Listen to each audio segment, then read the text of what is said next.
السلام علیکم ورحمۃ اللہ وبرکاتہ۔ میں ہوں آپ کا خادم روحانی معالج قاری محمود الحسن نقشبندی اویسی۔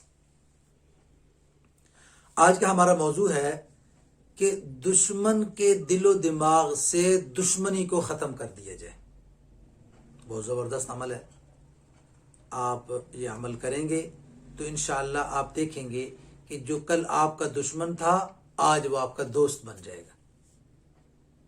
جو کل آپ کا دشمن تھا آج وہ آپ کا دوست بن جائے گا۔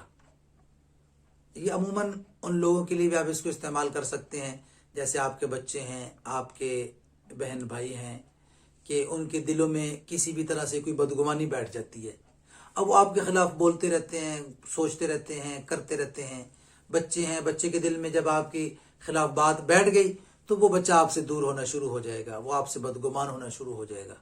اسی طرح آپ کے عزیز اقارب رشتہ دار ہیں جن کے دل میں غلط فہمی کی وجہ سے دشمنی بیٹھ جاتی ہے، اور پھر وہ اس کو آگے سے آگے چلاتے رہتے ہیں۔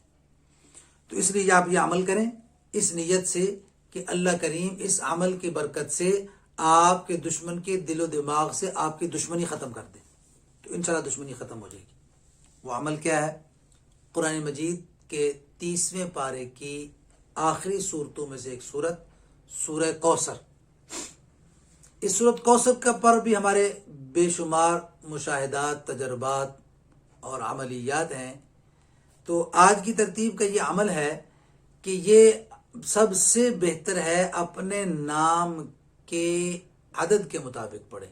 مثلا میرا نام ہے محمود الحسن، میرے نام کے عدد ہیں 247۔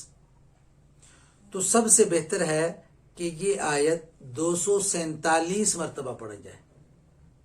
پڑھ کے جب آپ 247 مرتبہ پڑھ چکے تو آپ کے وہ دشمن جو آپ کے خلاف، جن کے دل میں بغض، حسد بھرا ہوا ہے آپ کے خلاف، آپ آنکھیں بند کر کے تصور میں ان کو سامنے بٹھائیں، ان کے سر پہ اور ان کے دل پر دم کر دیں، اور اس کے بعد زبان سے بول دیں کہ فلاں بن فلاں کے دل میں اور دماغ میں میرے خلاف جو دشمنی بھری ہوئی ہے وہ فوری ختم ہو جائے۔ تو انشاءاللہ یہ عمل آپ کریں گے تو چند دنوں میں آپ دیکھیں گے کہ آپ کا دشمن جو آپ کے خلاف باتیں مارکیٹ میں پھیلا رہا تھا، اب وہی آپ کی تعریفیں لوگوں کے سامنے کرتا پھرے گا۔ اللہ تعالیٰ آپ کی، میری، ہر مسلمان کی ہر شر فتنے سے حفاظت فرمائے۔